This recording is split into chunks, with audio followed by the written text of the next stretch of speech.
My husband's mother planned the whole family vacation without inviting me, then called furious when he canceled and booked us a trip to Europe instead. That should have been the end of it. But with Diane, nothing ever ends cleanly. The phone call came at 6:47 a.m. on what was supposed to be the first morning of our honeymoon in Paris. "How dare you embarrass me in front of the entire family?" she shrieked before I'd even said hello. Apparently, she'd spent the last week telling everyone at the lake house that her son had finally come to his senses about our marriage. Let me back up. Theo and I had been married for 3 months when his mom sent out a group text announcing the annual family reunion, 2 weeks at their lake house in July. She listed every family member attending: Theo's dad, his 2 sisters, their husbands, all 4 kids, even his cousin Brett, who nobody had seen in 6 years. My name wasn't on the list. When Theo asked about it, she said, "Oh, I assumed you'd come alone. Give you boys some bonding time." Theo pointed out that I was his wife now. She laughed and said, "Sweetie, family vacations are for family. She'll understand." I told Theo to go without me. I meant it. But he just stared at his phone for a long moment, then called the airline and canceled his flight. That same night, he booked us 2 weeks in Paris and Rome. The flights alone cost more than I made in 2 months at the clinic. Diane called 47 times in 3 days. Theo ignored everyone. She showed up at our apartment twice. We didn't answer the door.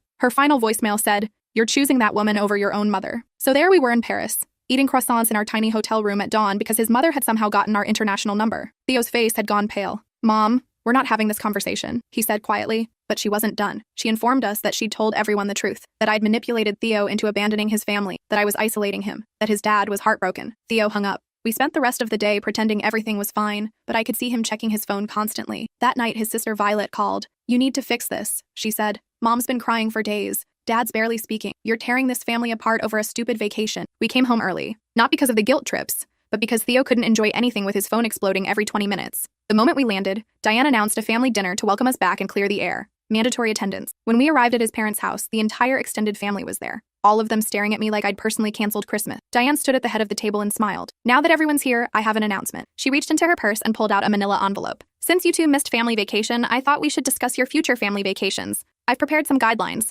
She slid papers across the table. Actual printed guidelines. Rule number 1. Family events take priority over personal travel. Rule number 4. Spouses attend family functions separately until they've been married for 5 years. Rule number 7. All vacation plans must be approved by family vote. The room was silent. Theo picked up the papers and read through them slowly. His hands were shaking. Then he did something I'd never seen him do. He laughed. Not a polite laugh. A deep, genuine laugh that made his dad flinch. "You're serious?" Theo said. Diane's smile faltered. "Your father and I spent considerable time—" "Do you have any idea?" Theo interrupted, his voice dropping to something cold I didn't recognize. "What you actually just handed me?" He pulled out his phone and took pictures of every page. Then he looked at his mother and said the words that made everyone freeze. "This is going to be really useful in court." The silence that followed wasn't the kind you get when someone makes a joke nobody understands. It was the kind that happens when everyone realizes something fundamental just shifted. Diane's mouth opened slightly. His dad set down his wine glass with a clink that sounded too loud. "Court?" Diane repeated. Her voice went up half an octave. "What are you talking about?" Theo stood up. He gathered the papers carefully, folding them along their original creases. "I'm talking about the restraining order we're going to file. The one that's going to cite this document as evidence of harassment and attempted control." He looked around the table at his sisters, his dad, his cousin Brett, who was suddenly very interested in his plate. "Anyone want to explain to Mom what happens when you put threats in writing?" "Threats?" His dad finally spoke. "Theo, these are just family guidelines. Your mother was trying to—" "To what?" Theo's voice cracked. Not from emotion, from something colder. "To legally mandate that my wife isn't part of this family for 5 years? To require a family vote before we can take a vacation?" He held up the papers. Rule number 12. Failure to comply with family guidelines may result in reduction of inheritance consideration. "That's not a guideline, Dad. That's extortion." I sat frozen. I'd never heard Theo talk like this. In 3 months of marriage and 2 years of dating before that, I'd seen him frustrated with his mother. I'd seen him tired. I'd seen him make excuses. But I'd never seen this. Violet spoke up. "You're overreacting. Mom just wanted to make sure that I know my place." Theo finished. Rule number 9. Spouses may not speak during family meetings until invited to do so by a family member. Rule number 15. Family members maintain veto power over spouse-related decisions, including career changes,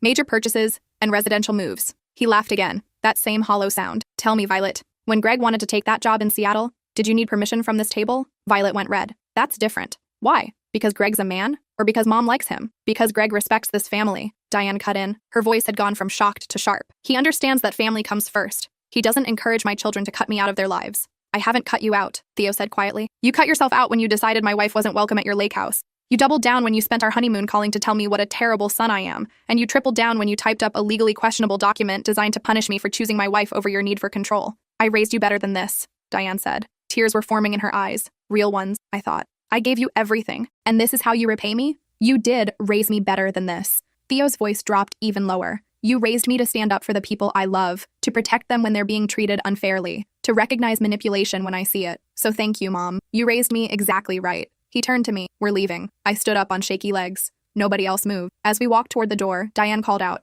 "If you walk out that door, don't expect me to be here when you come crawling back." Theo stopped, turned. "I'll take that risk." We drove home in silence. I kept waiting for him to break down, to second-guess himself, to reach for his phone to apologize. He did none of those things. He just drove, his jaw tight, his hands steady on the wheel. When we got inside our apartment, he finally spoke. "I need to call someone." "Who?" "A lawyer." He wasn't joking. The next morning, we sat in a small office across from a woman named Patricia who specialized in family law. Theo laid out the papers. Patricia read through them slowly, her expression getting more concerned with each page. "This is," she paused, "honestly, one of the more concerning things I've seen. Your mother essentially created a contract without your consent that attempts to control major life decisions. She's outlined punishments for non-compliance, and she distributed this to your entire extended family, which could be construed as defamation if any of these claims about your wife are false." "They're all false," Theo said. Patricia nodded. "Can you document the harassment? Phone calls? Text messages? Any written communication?" Theo pulled out his phone. He'd been keeping track. 47 calls during our Paris trip, 32 text messages, 17 voicemails, 2 visits to our apartment that our neighbor had mentioned. "And now this document. This is sufficient for a restraining order," Patricia said. "But I have to warn you, this will permanently damage your relationship with your family. Are you prepared for that?" Theo didn't hesitate. "Yes." I grabbed his hand. This is your mom, your family." He looked at me. His eyes were clear. We filed the paperwork that afternoon. A temporary restraining order requiring Diane to stay at least 500 feet away from us, our home, and our workplaces. No phone calls, no texts, no contact through third parties. The hearing was scheduled for 3 weeks out. Diane's response came through his dad. Not directly, because that would violate the temporary order, but his dad could still contact Theo. He called that evening. "Your mother is devastated. She's barely eating. She didn't mean for things to go this far." "Then she shouldn't have created a legal document trying to control my life," Theo said. "She was just trying to keep the family together." "By excluding my wife?" His dad sighed. "Look, I know your mother can be difficult, but this? A restraining order? You're going to regret this, son." "Maybe, but I'd regret letting her treat my wife like garbage a lot more." The family group chat exploded. I wasn't on it, but Theo showed me the messages. Violet said he was being dramatic. His other sister, Nora, said he was breaking their mother's heart. Cousin Brett, who nobody had heard from in 6 years, suddenly had opinions about loyalty and family values. Greg, Violet's husband, sent a long message about how every family has conflicts, and this was an overreaction. Theo responded once. "If anyone in this chat thinks those guidelines were reasonable, I'm happy to discuss it with you in person, individually, not as a group." Nobody took him up on it. The next few days were strange, quiet. For the first time since we'd gotten married, Theo's phone wasn't constantly buzzing. No morning calls from his mom, no texts about family events we needed to attend, no guilt trips about not visiting enough, just silence. "Is this weird?" I asked him one morning. "Yeah," he admitted, "but also kind of nice." Then the flying monkeys arrived. That's what Patricia called them. People who do the abuser's bidding without realizing they're being manipulated. First came Theo's aunt, his dad's sister, who called to say how worried everyone was, how Diane had always been so proud of Theo, how family was forever and wives came and went. "Did you really just say that?" Theo asked. His aunt backtracked. "I didn't mean it like that. I just meant that you think my marriage is temporary?" "No, I meant that family bonds are sacred and you shouldn't throw them away over a misunderstanding." "It's not a misunderstanding. She created rules to exclude my wife from family events for 5 years. She put them in writing. She threatened my inheritance if I didn't comply. Which part of that is a misunderstanding?" His aunt didn't have an answer for that. Next came family friends. People I'd met once or twice at holiday gatherings. They'd call Theo or show up at the clinic where I worked to tell me how much Diane loved her son, how she was just traditional, how I should be more understanding of different generational perspectives on family. "She's 53, I told one of them. "She's not from the 1800s. She knows that wives are part of families." The worst was when Violet showed up at our apartment. She knocked for 10 minutes before Theo finally opened the door. "You need to drop this," she said immediately. "Mom's on antidepressants now. Dad says she cries herself to sleep every night. You're destroying her." "I'm destroying her?" Theo's voice was flat. "She tried to institutionalize rules that would treat my wife like a second-class citizen for half a decade. But I'm the bad guy? You're taking this too far. It was just some stupid papers. Then why did she make them? Why did she print them out and distribute them to the whole family? Why did she make rules about reducing my inheritance?" Violet's face crumpled. "Because she's scared of losing you." Then she should have thought about that before excluding the person I chose to spend my life with. She didn't exclude her. She just wanted some family time with just us. For 2 weeks. Every summer. With rules that said wives aren't really family for 5 years. "Do you hear yourself right now?" Violet left crying. Theo closed the door and leaned against it. "Am I crazy?" he asked. "Is this actually insane?" I'd been asking myself the same question. Diane's behavior was bad. Really bad. But a restraining order? Court? Permanent family damage? It felt extreme. But then I thought about those papers. About the methodical way she'd laid out rules designed to keep me at arm's length. About the inheritance threats.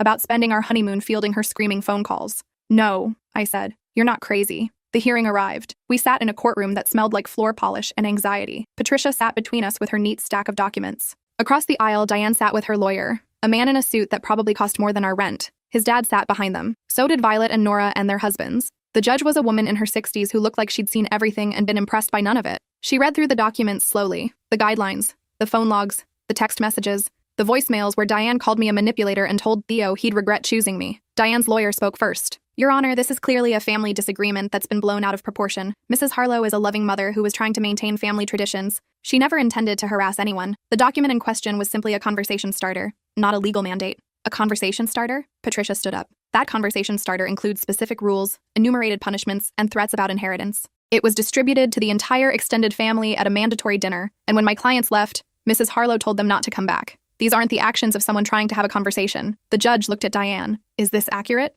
Diane stood. She looked smaller than I'd ever seen her, frail. Her eyes were red. Your Honor, I love my son. I was just trying to protect our family traditions. This woman came into his life and suddenly he's skipping family events, ignoring our calls. I was scared of losing him. So you created rules to govern his marriage? I created guidelines for our family gatherings. I didn't mean for them to be legal documents. I'm not a lawyer. I was just trying to make sure everyone understood the expectations. The expectations that his wife wouldn't be welcome at family events for 5 years? Diane's voice broke. I never said she wasn't welcome. I just thought it would be nice to have some time with just our family occasionally, for 2 weeks every summer. Yes. And you didn't think to discuss this with your son beforehand? I didn't think I needed permission to plan a family vacation. The judge turned to Theo. Do you want to speak? Theo stood. His voice was steady. My mother has spent the last 3 months trying to erase my wife from our family. She excluded her from the vacation planning. She called her a manipulator to our entire family. She created a document that would legally exclude her from being considered part of the family for 5 years. When I set a boundary by canceling our trip and taking my wife to Paris instead, she called us screaming on our honeymoon 47 times in 3 days. She showed up at our apartment twice when we didn't answer.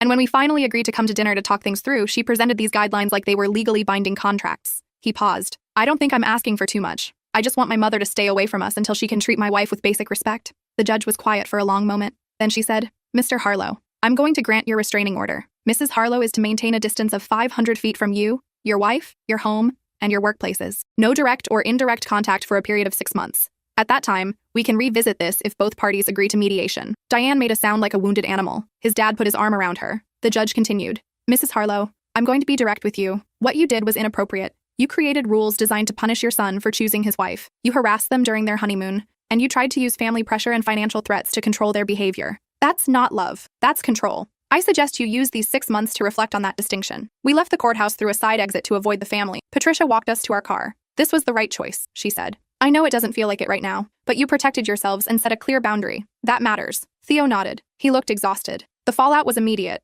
His dad called that night, leaving a voicemail about how we'd humiliated Diane in front of the whole family. Violet sent a series of texts about how we were tearing the family apart. Nora blocked us on all social media and told mutual friends we were dead to her. But something else happened too. Theo's cousin Brett called. Hey, I know we don't really talk much, but I wanted you to know I get it. My wife and I dealt with something similar with her mom. It nearly destroyed us. You did the right thing. A woman from Theo's office, someone he barely knew, stopped him in the hallway. I heard about what happened with your mom. My mother-in-law tried the same thing. It took us years to set boundaries. Good for you for doing it now. His college roommate sent a long message about his own experience with an overbearing parent and how cutting contact was the healthiest thing he'd ever done. It turned out a lot of people had stories. They just didn't talk about them at family dinners. The first month was hard. Theo would sometimes pick up his phone to call his mom about something random, then remember he couldn't. He'd see something funny and think about sending it to his dad, then stop. Holidays were the worst. Thanksgiving came and we spent it alone in our apartment. We ordered Chinese food and watched movies. It felt wrong, but also kind of peaceful. No stress about what to wear or say. No walking on eggshells to avoid setting off his mom. No forced conversations with family members who thought I'd stolen Theo away. Just us.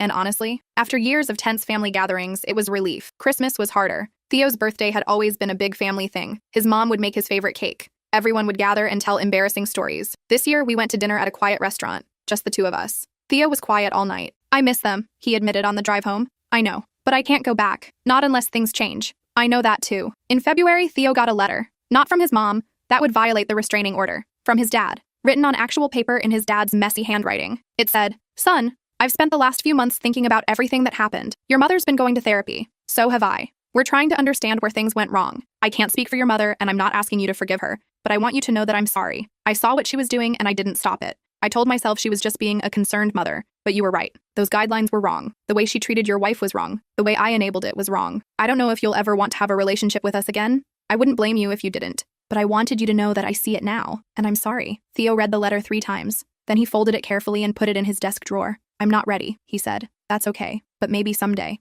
That's okay too. 3 months later, the restraining order was up for review. Patricia called to ask if we wanted to extend it or try mediation. Your mother's lawyer contacted. She's willing to do family therapy. No promises, no expectations. Just a neutral space to talk. Theo thought about it for a week. Finally, he said yes, but on his terms. We'd meet with a therapist who specialized in family dynamics and narcissistic behavior. His mom had to acknowledge what she'd done wrong before we'd discuss any kind of future relationship, and I'd be present for every session. The first session was tense. We sat in a bright office with plants in every corner and inspirational posters about communication. The therapist, Dr. Rivera, was a calm woman who didn't seem ruffled by anything. Diane sat across from us, looking small and nervous. His dad sat beside her. Dr. Rivera started simple. Diane, can you tell me why we're here? Diane took a breath. Because I hurt my son and his wife, and I need to make it right. Can you be specific about what you did? This was the hard part.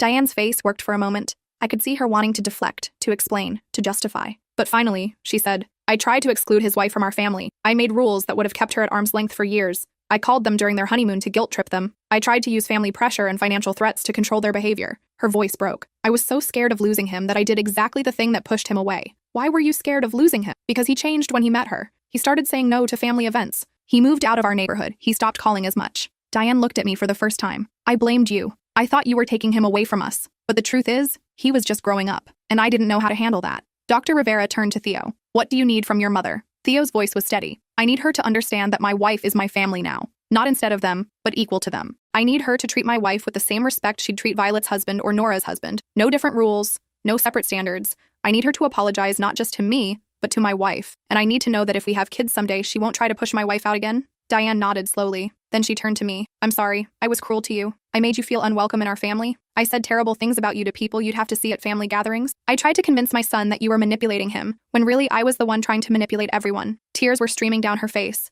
You didn't deserve any of that. And I'm so sorry. I didn't know what to say. Part of me wanted to stay angry. Part of me wanted to protect myself from getting hurt again. But part of me just saw a scared woman who'd made terrible choices and was trying to fix them. Thank you, I said finally. I appreciate you saying that. It wasn't forgiveness. Not yet. But it was a start. We did 6 more sessions over the next 3 months. Slowly, carefully, we started rebuilding something. Diane had to learn that she couldn't control Theo's life anymore. Theo had to learn that setting boundaries didn't mean cutting everyone off forever. I had to learn to trust that Diane wouldn't hurt me again. It wasn't perfect. There were setbacks. Once Diane suggested we come to the lake house in July and mentioned maybe I could visit friends while the family spent some time together. Dr. Rivera had to gently remind her why that was problematic. Diane cried, apologized, and admitted she was still struggling with old patterns. But she was trying, really trying. In October, almost a year after the courthouse hearing, we accepted an invitation to Sunday dinner at their house. Just us, his parents, and his sisters with their families. When we arrived, Diane greeted us at the door. She hugged Theo, then hesitated before hugging me. Thank you for coming, she said. Both of you. Dinner was awkward.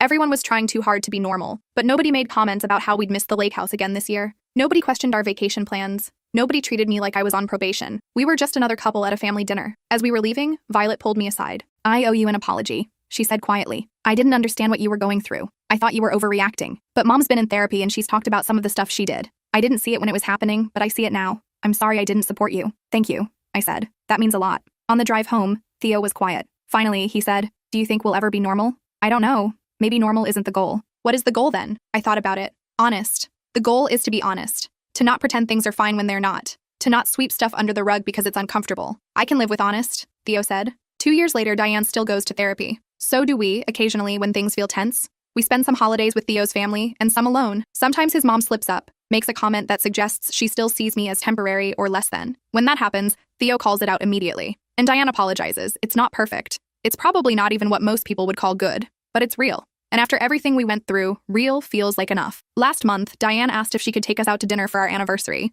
Just the 3 of us. She wanted to give us a gift. We agreed, cautiously. At dinner, she slid an envelope across the table. Inside was a check for the exact amount Theo had spent on our Paris trip. I can't give you back the honeymoon I ruined, she said, but maybe you can take another trip. Somewhere you've always wanted to go. No phone calls this time. I promise. Theo looked at the check for a long time. Then he looked at his mother. Thank you. We used the money to go to Japan, and Diane kept her promise. She didn't call once. When we got back, I found a card in our mailbox. It was from Diane. Inside it just said, welcome home. Let me know when you want to come over for dinner and share photos. Not a demand, not an expectation, just an invitation. I showed it to Theo. What do you think? He smiled. I think we should go. We went the following Sunday. Diane made Theo's favorite cake. Not because it was his birthday or a special occasion, just because. We looked at photos on my phone. Diane asked questions about the temples we visited and the food we tried. She didn't make any comments about how long we'd been gone or how much she'd missed us. She just listened. As we were leaving, she hugged me goodbye. A real hug, not the awkward side squeeze from before. I'm glad you're part of this family, she said quietly. Really glad. I realized something then. The restraining order, the court hearing, the months of therapy, they hadn't torn the family apart.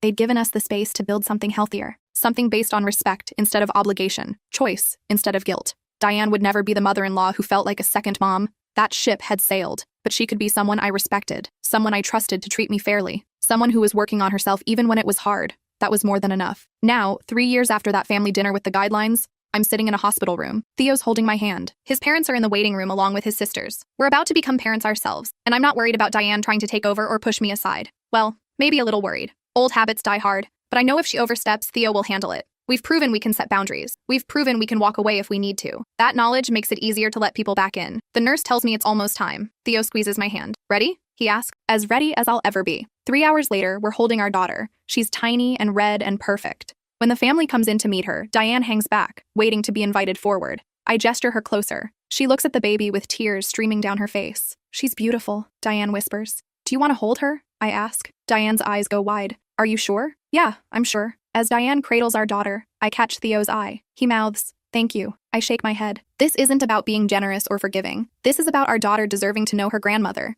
About giving Diane the chance to do better this time. About trust being earned and not demanded. Later, after everyone's left and it's just us and the baby, Theo says, I never thought we'd get here. To having a kid? To having a kid that my mom gets to meet. That we want her to meet. She earned it, I say. She did the work. So did we. Yeah, we did. Our daughter makes a small noise in her sleep. Theo strokes her tiny hand. I want to do better than they did. I want her to always feel chosen. Always feel like a priority. She will, I say. Because we know what it looks like when family gets it wrong. And we'll make sure we get it right. It's a promise I hope we can keep, but if there's one thing I've learned from these past few years, it's that good intentions aren't enough. You have to back them up with actions, with boundaries, with the willingness to walk away if love turns toxic. Diane learned that the hard way. So did we. And now we're teaching it to our daughter, not through lectures or rules, but through example, by showing her that family is about respect, not control, choice, not obligation, and that sometimes the most loving thing you can do is walk away until everyone's ready to do better. 6 months later, we're back in Dr. Rivera's office, not for crisis management this time, for what she calls maintenance. We come every few months, the three of us, to check in and make sure we're staying on track. Today, Diane brings up the holidays.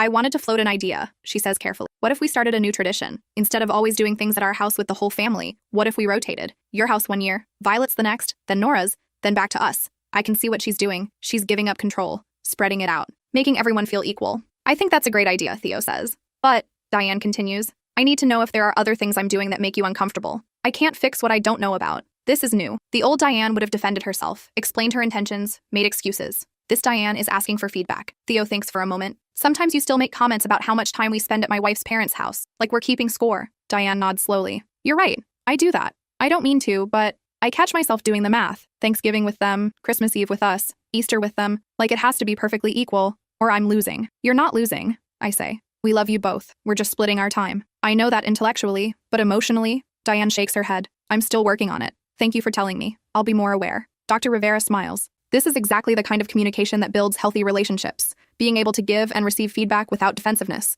We talk for another 40 minutes about smaller things, about how Diane sometimes offers parenting advice that feels like criticism, about how we sometimes exclude her from decisions about the baby because we're scared she'll take over, about how his dad still tries to play mediator when he should let us handle things directly. It's not fun. It's not comfortable, but it's necessary. As we're leaving, Diane hesitates. Can I say something that might be hard to hear? Of course, Theo says. I'm grateful for the restraining order. We both stare at her. She continues. I know that sounds insane, but it was the wake-up call I needed. If you'd just let me keep treating you that way, kept trying to appease me, I never would have changed. I would have kept getting worse. The restraining order forced me to look at what I'd become, and it gave us the space we needed to reset. She wipes her eyes. So thank you for loving me enough to set that boundary. Theo's voice is thick when he responds. You're welcome, Mom. In the car, Theo is quiet for a long time. Finally, he says, I never thought I'd hear her say that. Say what? That she was grateful. That it helped. He pulls into our driveway and turns off the car. Do you think we made the right choice? Going back? Do you? He considers this. Yeah, I do. Because we're going back on our terms. We set the boundaries. We enforced them. And we only reopened the door when she'd proven she could respect those boundaries. Exactly. But what if she slips again? What if this doesn't last? Then we'll deal with it. We know how to walk away now. We've proven we can do it. That's power. He nods slowly. I wish I'd known that earlier. That you could love someone and still enforce boundaries. That walking away doesn't mean giving up. Most people don't learn that until it's too late. We're lucky we learned it now. Our daughter starts crying from the back seat. Theo gets out to unbuckle her. As he lifts her out of the car seat, I watch the gentle way he holds her. The way he murmurs soft words and checks her diaper, her hands, her feet, making sure everything's okay. He's going to be a good dad, better than his parents were, because he knows what not to do. Inside, I get a text from my own mother. How was therapy? Good, I type back. Productive. That's wonderful, honey. We're still on for Sunday dinner? Wouldn't miss it. My parents' reaction to everything with Diane was measured. They didn't insert themselves. They didn't give unsolicited advice. They just supported us and kept their door open. When I thanked my mom for not making it worse, she'd said, "Honey, you're adults. You don't need us to rescue you. You just need to know we're here." That's the kind of parent I want to be. Present, but not controlling. Supportive, but not smothering. Available, but not demanding. Sunday dinner at my parents' house is easy, relaxed. Nobody's keeping score of who spent more time where.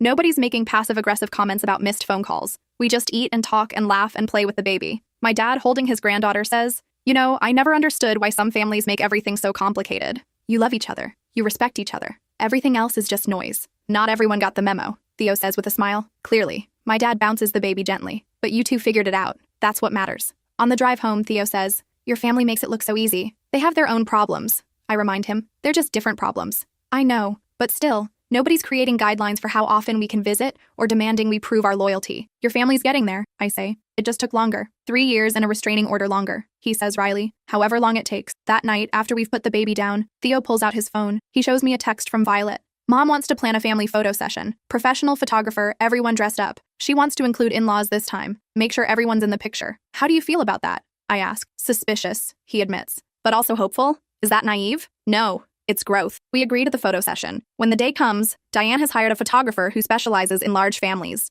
There's no seating chart dictating who stands where. No comments about my outfit or hair. When the photographer suggests grouping the couples together, Diane doesn't suggest separating the spouses for some shots with just the blood relatives. She's learned. The photos turn out beautiful. Diane orders prints for everyone. When ours arrives in the mail, there's a note attached. For your wall. All of us, together. As it should be. I hang it in our living room. Not because Diane wants me to, but because I want to. Because it represents something we fought for. Something we almost lost, but managed to save. Theo comes up behind me as I'm adjusting the frame. Looks good, he says. It does. You think we'll look back on this someday and laugh about how dramatic it all was? Maybe. Or maybe we'll look back and be grateful we didn't let it slide. Probably both. Our daughter starts crying from the nursery. Theo goes to get her while I finish straightening the photo. In it, we're all smiling. Diane's standing next to me, her hand on my shoulder. It looks like any normal family photo. You'd never know the history behind it. But we know, and that makes it mean something. That night, Diane calls. Not to check on the baby or ask about our schedule. Just to say goodnight. I saw the photo session pictures on the photographer's website, she says. We look happy. We are happy, Theo says. Good. That's all I ever wanted. She pauses.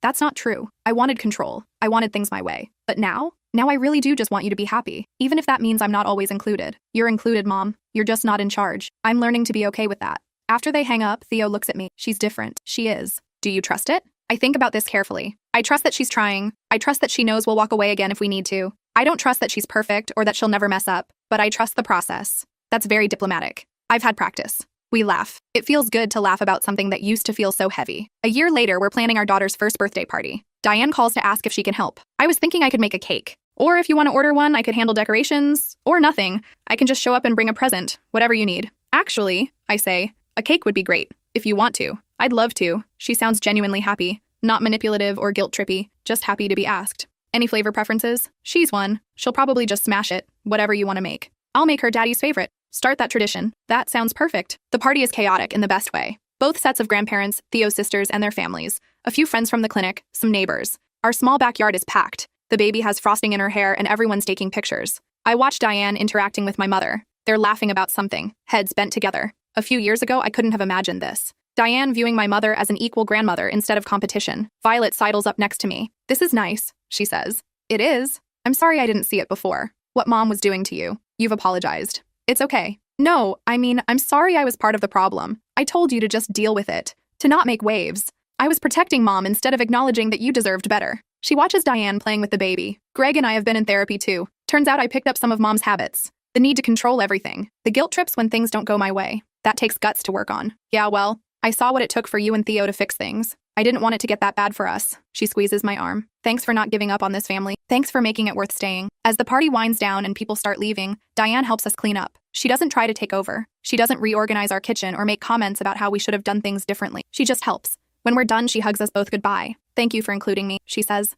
in all of this. I know I don't deserve it. You earned it, Theo says. You did the work. After everyone's gone and the baby's asleep, Theo and I collapse on the couch. That went well, he says. Shockingly well. Do you think we're past it now? All the drama? I don't know if you're ever really past it, but we're in a good place. And we know how to protect that place if we need to. I'm proud of us, he says quietly, for not just giving in, for fighting for our marriage. Me too. We sit in comfortable silence, exhausted from the party but happy. The photo from last year catches my eye. All of us together, smiling. We've come so far from that family dinner with the guidelines, but I keep those guidelines. They're in a folder in our filing cabinet, right next to the restraining order paperwork and Dr. Rivera's therapy notes. Not because I want to remember the bad times, but because I never want to forget what we fought for. The right to be treated with respect, the right to be considered family, the right to set boundaries without being punished. Those aren't small things. They're everything, and we won them. 6 months later, I'm pregnant again. When we tell Diane, she cries happy tears. Another grandbaby, she says. I'm so grateful I get to be part of this. Not, I'm so grateful you're giving me another grandchild, but I'm grateful I get to be part of this. The difference matters. Throughout the pregnancy, she's helpful, but not intrusive. She offers advice when asked, but doesn't push. When the baby comes, a boy this time, she waits to be invited to the hospital instead of just showing up. I'm learning, she tells me when I thank her for being considerate. Slowly, but I'm learning. At our son's baptism, Diane gives a speech. I wasn't sure I'd be here for this, she says, her voice shaking slightly. A few years ago, I made some terrible choices that nearly cost me my relationship with my son. I tried to control instead of love. I demanded instead of invited. I nearly lost everything that mattered because I couldn't let go. She looks at Theo, then at me. These two saved me by refusing to let me destroy them. They set boundaries. They walked away when they needed to. And they gave me the chance to do better. That's real love. Not the kind that tolerates abuse, but the kind that demands growth. She raises her glass. To family, the real kind. The kind you choose every day. Everyone drinks. I catch my mother's eye. She nods, a small smile on her face. She's proud of me. Proud of us. Later, Diane pulls me aside. I have something for you. She hands me an envelope. Inside is a card. On the front, it says, to my daughter-in-law. Inside, she's written, I will never be able to fully apologize for how I treated you. The exclusion, the harassment, the attempt to erase you from our family. Words aren't enough. But I want you to know that I see you now. I see your patience with me, your willingness to give me chances I didn't deserve, your strength in protecting your marriage and teaching me how to be better. You didn't just marry my son, you saved our family. Thank you. I read it twice, tears streaming down my face. Thank you, I managed to say. No, Diane says firmly. Thank you. That night, lying in bed, I tell Theo about the card. He reads it slowly, then sets it on his nightstand. She means it, he says. I know. This is what winning looks like. What do you mean? Winning doesn't mean they grovel forever. It doesn't mean we hold it over their heads. Winning means they change. They do better. And we get to have a family that's actually healthy. He turns to face me. We won. We did. Was it worth it? All the pain in the court and the months of no contact? I think about this carefully. About that dinner with the guidelines. About the screaming phone calls on our honeymoon. About the restraining order and the therapy and the slow, painful rebuilding. Yes, I say finally. It was worth it. Because the alternative was a lifetime of being treated like I didn't matter. Of watching Theo get torn apart between his wife and his mother. Of teaching our kids that love means accepting disrespect. This way, we have a family. Imperfect, complicated, but real. Built on respect instead of obligation. That's worth everything we went through. 5 years after that family dinner, I get a text from Diane. Can I ask you for advice? Of course. Nora's daughter-in-law is having problems with her. Nora's doing some of the same things I did. The excluding, the controlling. Her son is miserable. What should I tell her? I think about this for a long time. Finally, I type. Tell her what you learned. That love isn't control.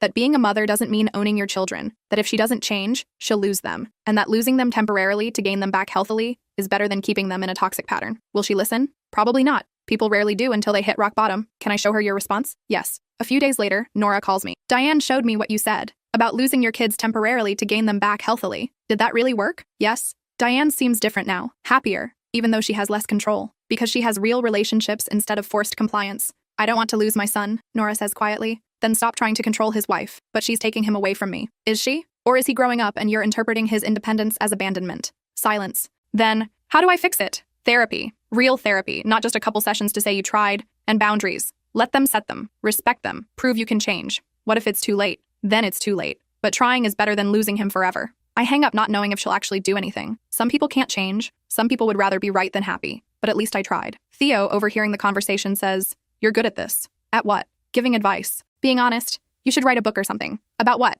How to deal with nightmare in-laws? About how to set boundaries and build healthy families? About what it costs and why it's worth it? I laugh. Who'd read that? More people than you think. Maybe he's right. Maybe our story isn't just about us. Maybe it's about everyone who's ever felt like they had to choose between their spouse and their family. Everyone who's been told they're overreacting when they're actually underreacting. Everyone who needs permission to walk away from people who claim to love them, but treat them terribly. But for now, I'm content just living it. Showing our kids what healthy boundaries look like. Teaching them that family is about respect, not control. That love means wanting what's best for someone, even if it's not what's best for you. That's a lesson Diane learned the hard way. A lesson we all learned together. And it's one I'll spend the rest of my life making sure our kids understand. Because that's what this was all about. Not revenge, not punishment, not even justice, really. It was about building something better, something that would last, something we could be proud of. And we did it, together. Despite everything trying to tear us apart, we built something stronger than what came before. That's the real happy ending. Not perfect, but real. Not easy, but worth it. Not what we expected, but what we needed. And honestly, I wouldn't change a thing. Well, maybe I'd skip the guidelines.